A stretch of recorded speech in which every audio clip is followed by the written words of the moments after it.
Bueno, estamos en el diálogo con el doctor Gerardo Vega Bedina, director de la Agencia Nacional de Tierras, un líder social con un amplio recorrido en Colombia y muy ampliamente en la zona de Urabá, un hombre especializado en el tema de tierras, quien acaba de publicar un libro que empieza a hacer su tránsito por la opinión pública a nivel nacional y queremos hablar de eso en el día de hoy.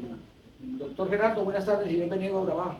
Wilmar, muchísimas gracias a todos los televidentes, las personas que siguen permanentemente el pregonero del Darién.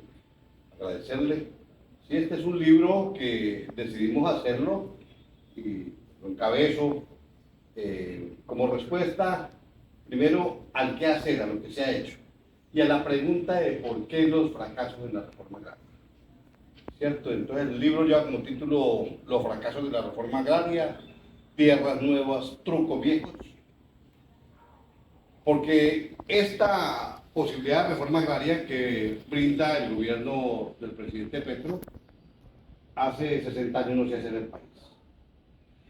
Se puso todo el dinero del mundo, pasó de ser una agencia que tenía 320.000 millones de pesos a 5 millones, de tener cerca de 600 funcionarios entre contratistas y funcionarios de planta a tener 5.000. O sea, ha habido disposiciones del gobierno nacional, del presidente, para sacar la reforma de acá. ¿Qué pasa? ¿Por qué no se logra? Esas son las respuestas que dan libros. ¿Por qué teniendo toda la voluntad presidencial no se avanza en la reforma agraria como es debido? Con otra característica, que es una reforma que no ha tenido opositores, no ha tenido opositores en este gobierno. En el pasado se oponían los ganaderos, las élites de las regiones y la gente empresaria del campo se oponían a la reforma agraria. En este gobierno no hubo oposición, no ha habido oposición desde la derecha a hacer la reforma agraria. ¿Qué pasa? Entonces, ¿por qué no se puede? ¿Qué ha pasado? ¿Qué es lo que pasa con la institucionalidad que no es capaz de hacer una reforma agraria? Y de los funcionarios que lideran ese propósito. Bueno, el libro tiene eso. Esa es la respuesta del libro a todas esas dificultades y obstáculos que se presentan para hacer la reforma agraria. Usted deja al desnudo una serie de derechos acá sumamente delicados. Por ejemplo, hay uno donde uno queda, leyendo el libro, uno queda convencido de que la reforma agraria ya fracasó, las metas no se van a cumplir, aún teniendo la plata en las fiducias. Esos son los elementos que uno encuentra ahí. ¿No le parece a usted muy triste, doctor Gerardo, que esa frustración, otra frustración más en 60 años, que debió ser muy crítica, bajo las circunstancias que acabo de decir, de tener ya la plata y la no oposición que tendrá antes? Y la voluntad del presidente. Claro que es supremamente crítico, difícil. Esa tecnocracia en la derecha y en la izquierda hace una enorme daño. El centralismo bogotano hace un enorme daño también al tema de la transformación del campo. El punto 1 del acuerdo de paz con la FARC buscaba eso, equilibrar las condiciones de vida de la gente que habita en las ciudades con la gente que habita en el sector rural. ¿Cierto? Las desventajas que hay de estar en el campo a estar en la ciudad. Y buscaba en parte mermar, disminuir esas diferencias. Y entregar tierra a la gente que no tiene tierra, entregarle a 3 millones de hectáreas a familias que no tienen tierra y buscaba formalizar. ¿Formalizar qué es? Entregarle el título a los que llevan 20, 30 años ahí, pero no tienen título. Vieron a su familia, cultivaron, hicieron su ganado, vivieron allí, han vivido ahí, pero no tienen título. El 65% del sector rural colombiano está sin formalizar, sin legalizar. Entonces eso hay que hacerlo, porque un Estado que no conoce qué calidad tienen los que la habitan en un 65%, pues un Estado que no puede planear, no puede organizarla. Por eso el catastro multipropósito que se pactó en La Habana con las FARC. Y eso ha sido, ahí está quieto, eso está quieto. Es la inercia que dice el presidente de la República, que eso es como levantarse a empujar un elefante todos los días. Ponen la plata, ponen la disposición, el presidente todos los días habla del tema. ¿Por qué no funciona? qué no funciona?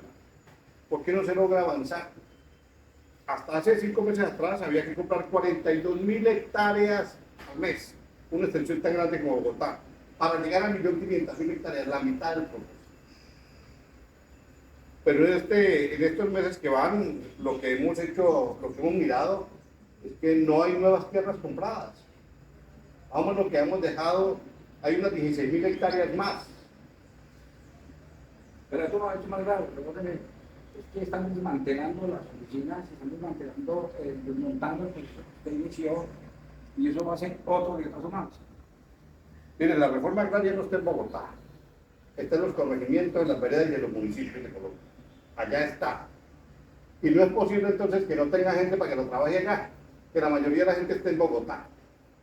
Están en Bogotá, y entonces cada vez que hay que viajar a las regiones, pues hay que autorizar pasajes, viáticos, venidas, comisiones, cuando hoy se puede hacer de otra manera. Pero hay que tener la gente en las regiones. Aquí en el apartado desmantelaron todo lo que había, desmantelaron toda la oficina. Cuando nosotros llegamos a la agencia, había 9 regionales, que eran oficinas de trámite únicamente para cargar fotocopia y mandarle a Bogotá. Y todo lo hacían a través de otros operadores, tercerizados. Los funcionarios de la agencia ni siquiera sabían qué hacían los operadores de la agencia. En el periodo en que estuve, lo que hicimos fue rescatar eso, poner una oficina, por lo menos por departamento, 32 oficinas, y que sea el Estado el que le responda a los ciudadanos. Porque eso está acá, no es en Bogotá, la reforma agraria no se hace desde Bogotá, se hace en las regiones. Y delegamos las funciones. Cuando estuve ahí, delegué en 32 directoras regionales las funciones para que ellos titularan y para que ellos escogieran las familias a los cuales hay que entregar la tierra. Eso hay que hacerlo así. Eso ya existe, eso no es nuevo. Eso lo tuvo el INCORA, lo tuvo la Comisión de Instituciones, INCODER, y después lo quitaron. Nosotros devolvimos esas funciones a la región. Eso tiene que tenerlo en la región. ¿Por qué en un mundo moderno, por qué tanto temor a la tecnología, a los drones, a los satélites, a la referencia? Que no quiero lo estamos usando, que pudieron pasar. Sí, yo creo que hay varias cosas. Uno, que el personal hay que capacitarlo, educarlo para ese tema. Entonces, encuentras cómo no se hace todo lo que está construido ante gobiernos anteriores, las resoluciones, los protocolos, es para al final decirle a la gente que no se le puede negar. Porque los gobiernos anteriores no impulsaban la reforma agraria. Y como no impulsaban, la gente preguntando por la tierra, solicitando la tierra, entonces lo que se construye es un discurso y unos protocolos para negar el derecho, no para conceder. Este presidente dijo, hay que conceder el derecho, hay que entregarlo de la tierra a la gente. Y entonces hay que salvar todos esos obstáculos que han existido durante mucho tiempo. Por ejemplo, cada vez que se va a comprar una tierra, entonces si hay un jagüey, el jagüey es una laguna artificial, ¿cierto? Entonces, las personas que trabajaban en la agencia decían, no, es que hay riesgo de inundación. Cuando un campesino lo primero que pregunta para comprar la tierra es si tiene agua o no tiene agua. La riqueza de la tierra depende de agua. Ahora con lo de Santa Fe, una finca que me han dicho, me han acusado a mí por construir una finca en Santa Fe Majagual, que es en La Mojana. Es que en La Mojana son humedales. Y entonces decir que no se puede comprar allá porque hay humedales, pues es que son 11 municipios. Y entonces en esos municipios no se podría hacer reforma agraria. Y resulta que es de la tierra más apta para la siembra de cultivo. No se sembrará café, pero se siembra arroz. Esa es una de las fincas, y ya que lo hemos mencionado, hace la grosería. Ahora hablamos de la grosería. Lo que quiero decir es cómo han rechazado hacer la reforma agraria. Primero, pues si hay agua, hay riesgo. Segundo, no puede comprar con promesa de compraventa. Cuando hoy la gente en las ciudades compra a través de planos, compra sobre planos. Pero a la gente del campo se le impide que haga transacciones en la reforma agraria para que entreguen tierra a los campesinos, que porque con promesa de compraventa no se puede, porque le faltan garantías. Mentiras.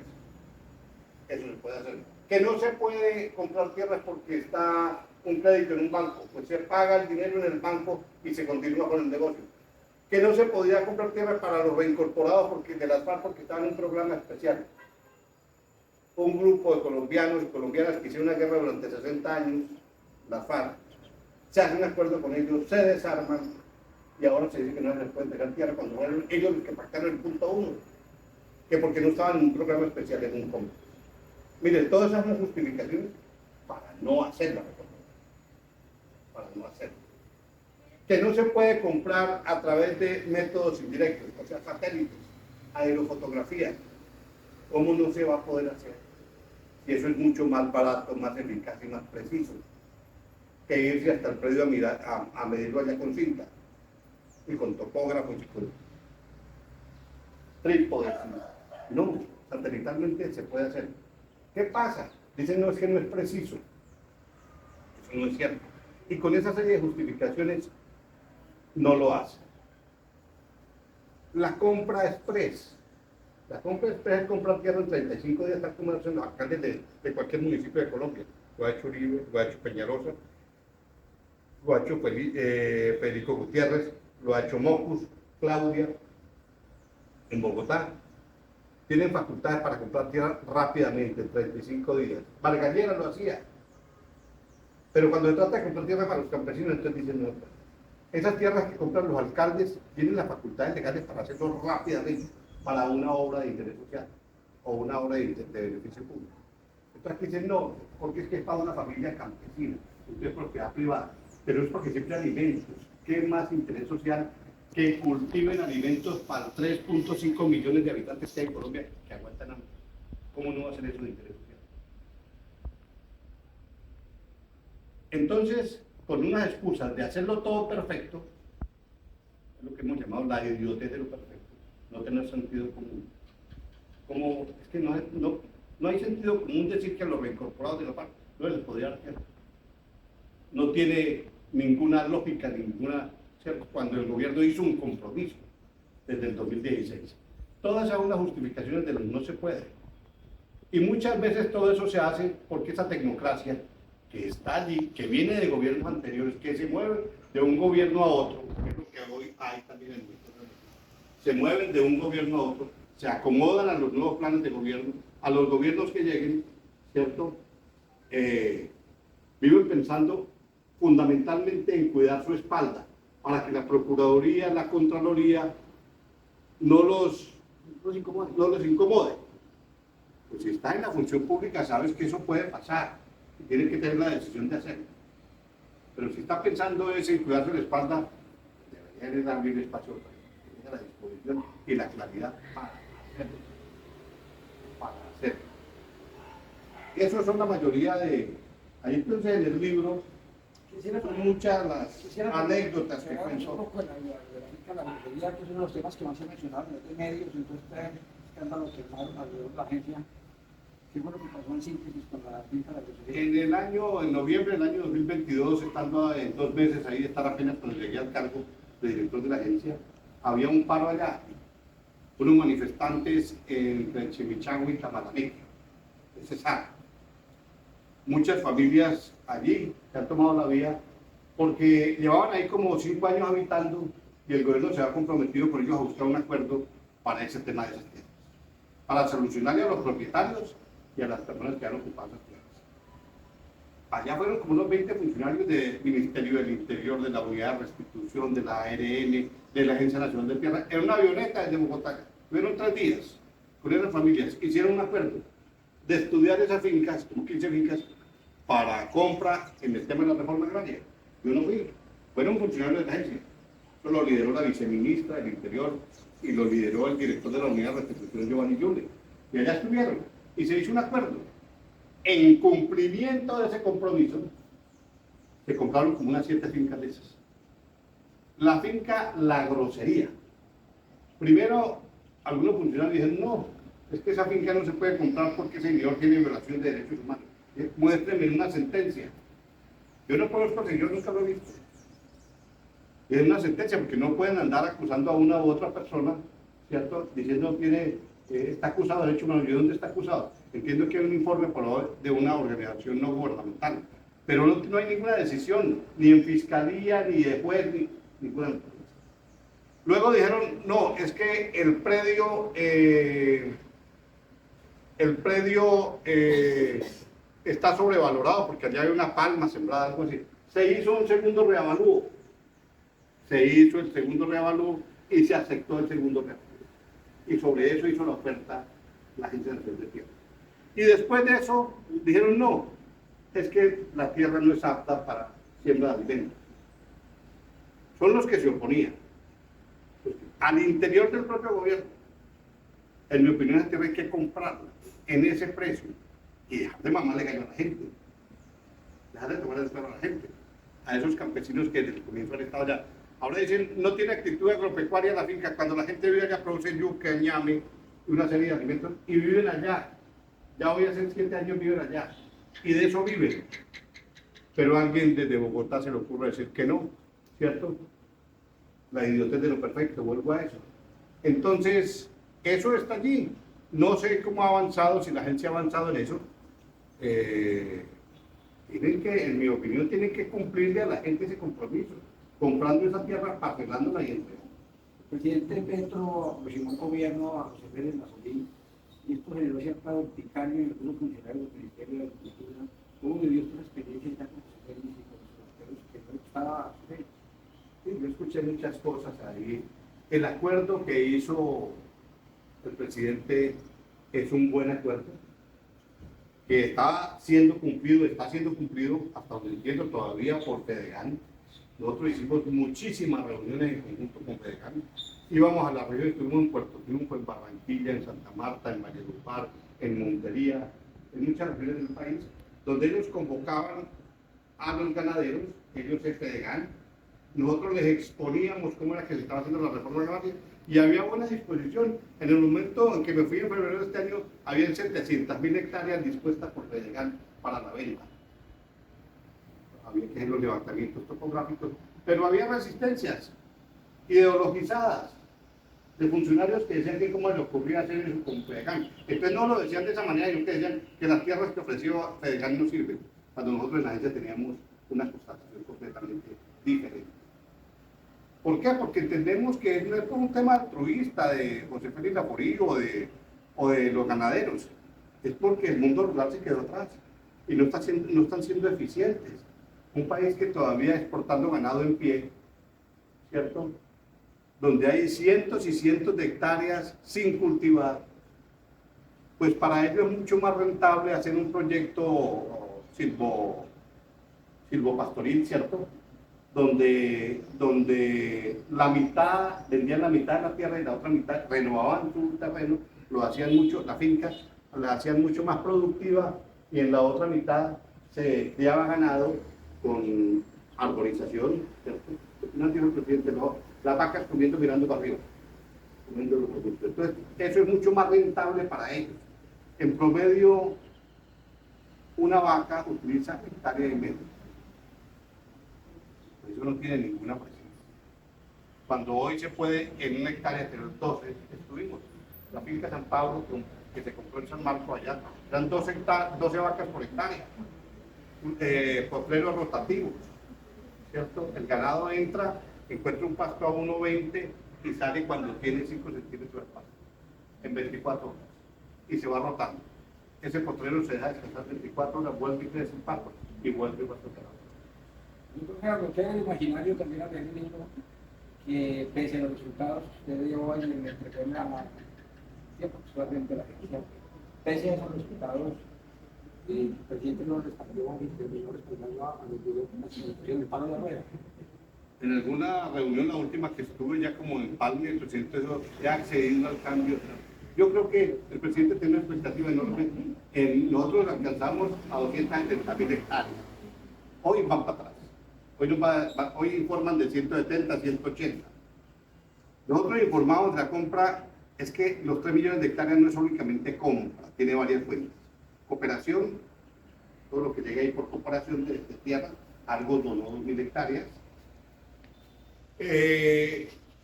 La recuperación de baldíos, llevamos en 100.000 hectáreas más 160.000 compradas. Yo ahora escucho que van 170, 160, 180, o sea que en estos 6 meses han hecho 20.000 hectáreas. Pues así no vamos para ningún lado. Eso es el entierro de la reforma agraria. Exactamente, para allá vamos. Y entiendo, Entonces, de forma, es el fracaso ya a día de hoy, cuando 4 años del gobierno, podemos hablar de fracaso de la reforma. pues para mí estamos en el punto, si no hay una, sí, claro, si no hay una, tiene que haber una decisión muy audaz, muy rápida de comprar. Y cambio los protocolos y aceptación que sin tecnología de punta la reforma agraria no se puede hacer.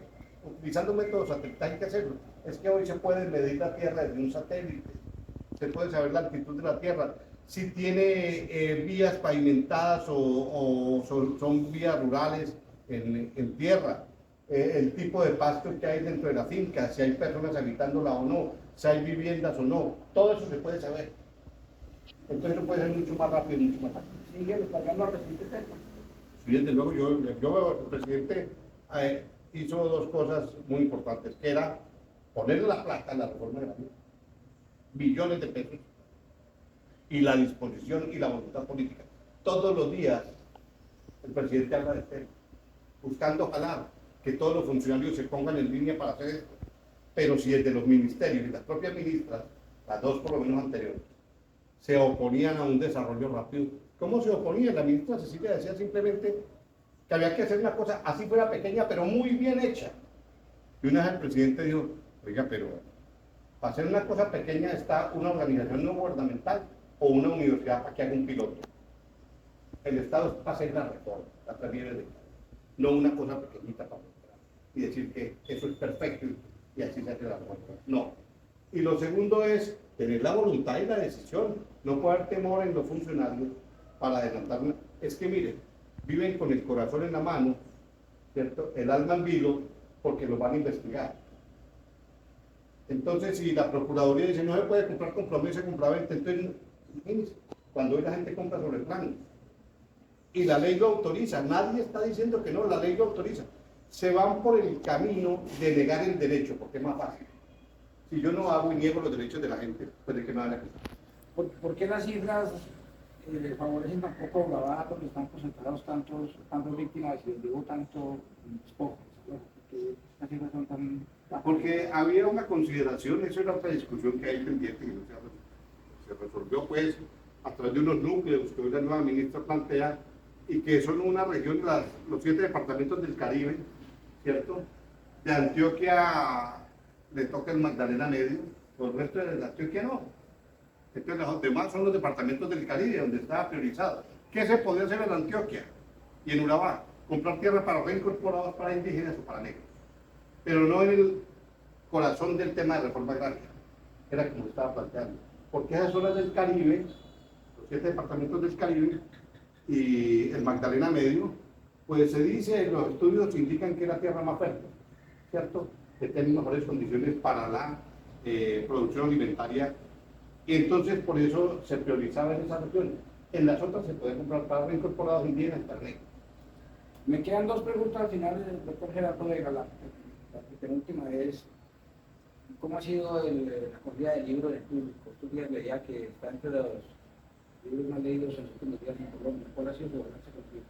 Ha sido muy bueno, se vendieron más de 300 libros en preventa, o sea, sin que el libro hubiera salido, por el anuncio del libro y por medio de redes, la difusión que hacíamos y cuál era el tema, pues ese es un indicador muy importante, muy bueno. 300 libros sin que el libro hubiera salido, se han vendido, y luego en estos días pues se ha crecido la venta en las librerías donde está, y entonces pues muy importante. Yo creo que el tema, lo que llama la atención es un balance en caliente de cómo va la reforma. Eso es lo que es el libro, contado de manera que si se quiere anecdótica. Yo también hablo ahí algo de mi historia, por qué llegué a ese cargo. Ese cargo no es porque me hubieran sacado el Consejo Gerardo, usted, es porque hemos trabajado toda la vida este tema de tierras. Lo he hecho con todos ustedes acá en Urabá, con la Fundación Forjando Futuros, con otras organizaciones han trabajado. Entonces, el principal problema de la reforma agraria es que lo están haciendo nunca han comprado un metro de tierra. Ese es el principal problema. Y entonces les falta sentido común, para adelantar la gestión. Y se quedan enredados entre las normas, los protocolos y las resoluciones. Y el temor. Y por eso no se avanza. Una última pregunta. Quiero contar con otros, que son 2 en 1. ¿Qué hace Gerardo Vega en la actualidad? Y si es cierto que está tomando un curso para pasarse a senador. No, Wilman, estoy en la Fundación Forjando Futuro. Estoy nuevamente en la Fundación, allí ayudando con los procesos que hay desde el punto de vista de restitución de tierras. Hay un número importante de procesos que adelanta la Fundación en beneficio de víctimas que fueron despojadas, hace la representación judicial. Hemos estado pendientes del tema de PCC, estamos pendientes del tema de Turapas, todo eso tiene que ver con restitución de tierras, ¿cierto? Y con otros proyectos que tiene la Fundación Forjando Futuro. Entonces, ahí estoy en eso. Yo creo que el tema de Cámara, Senado, será hasta el próximo año que se defina, y el panorama político, que no está nada fácil. No está nada fácil el mismo pacto histórico, Colombia Humana, con las dificultades que hay internas allí, va a ser muy complejo. No puedo extraerme de una pregunta que me surge después de esa última respuesta, y es, no la Turapas y estos procesos a persona. El caso de Ría. Usted menciona el caso de Ría. Me faltaba decir lo de Ría. Es importante porque es el Estado. Ría es una reforestadora de Antioquia, empresa que tiene como socias a la Gobernación de Antioquia, Alidea, la Alcaldía de Medellín, Colanta, EPM. Estos tres en una mínima participación. La mayoría de la participación la tiene la Gobernación y Alidea. Es una entidad que se asoció con el Fondo Ganadero de Córdoba. Y el Fondo Ganadero de Córdoba está en liquidación por todos los problemas de connivencia y de participación con el paramilitar. Y tienen sembrada teca, entiendo, más de 3.000 hectáreas en el norte de Urabá. Y allí fueron despojadas de estos familias. Hay más de 160 personas reclamantes de tierra allí donde está sembrada. Pues aquí los que tienen que responder de manera contundente es la gobernación. ¿Qué va a hacer con las víctimas despojadas? La Gobernación de Antioquia, el IDEA, EPM y la Alcaldía de Medellín, que son los socios de RIA, son los que integran RIA. Entonces, a ellos hay que preguntarles por ese tema. ¿Qué pasa con estas familias que llevan tanto tiempo esperando que les devuelvan su tierra? Y allí está RIA con la teca sembrada. Tienen que, la JEP, en mi opinión, la JEP tiene que vincularlos, llamarlos, preguntar cómo hacer la reparación de esas víctimas, qué se va a hacer, ¿cierto? Y que devuelvan lo despojado, que devuelvan lo despojado. Así RIA no haya despojado, porque RIA nos va a decir, no, es que la tierra no es nuestra, es del Fondo Ganadero de Córdoba. Sí, pero ustedes asociaron con el Fondo Ganadero de Córdoba. Y todo el mundo sabe lo que ha pasado en el norte de Urabá. Es la zona donde estaban los campamentos paramilitares de los Castaños, donde es impenetrable para el Estado, donde las autodefensas gaitanistas tienen una fuerte presencia. Entonces los directivos de RIA no pueden decir que es que ellos son de buena fe y que no sabían y que no conocían. Claro que todo el mundo conoce. Que conozca Urabá, conozca Antioquia, sabe que eso es así. Entonces tendrán que responder ante las autoridades. Estamos hablando de doctor Gerardo, la frustración más grande la frente de la Agencia Nacional. Bueno, frustración queda el sinsabor, ¿no? Íbamos bien en nuestra opinión, se interpone esta situación. A mí el que me dice que no continúe en el cargo, Carlos Ramón González, del DAPRE. Yo creo que los avances que teníamos, 5.000 funcionarios, el manejo del recurso público, ¿cierto? Hacen que se volviera una entidad llamativa, ¿cierto? Hace que se volviera. Entonces, eso es lo que pasó. Y nosotros sí estamos haciendo con lo que nos tocaba hacer, y sin temor, con decisión, de sacar adelante esa reforma. Ojalá se logre reenderezar la situación, porque al final, que esto no salga, los perjudicados son los de siempre, los campesinos. Las familias campesinas son las que quedan jodidas, nuevamente. Entonces, gente que le pone toda la voluntad a esto, pero no logra el resultado que se debe. ¿Y quiénes siguen siendo los afectados? Los campesinos, los negros, los indígenas, que vuelven y se quedan sin la tierra para la producción. Muchas gracias por su contribución. Usted, muy amable. Saludo a toda la comunidad.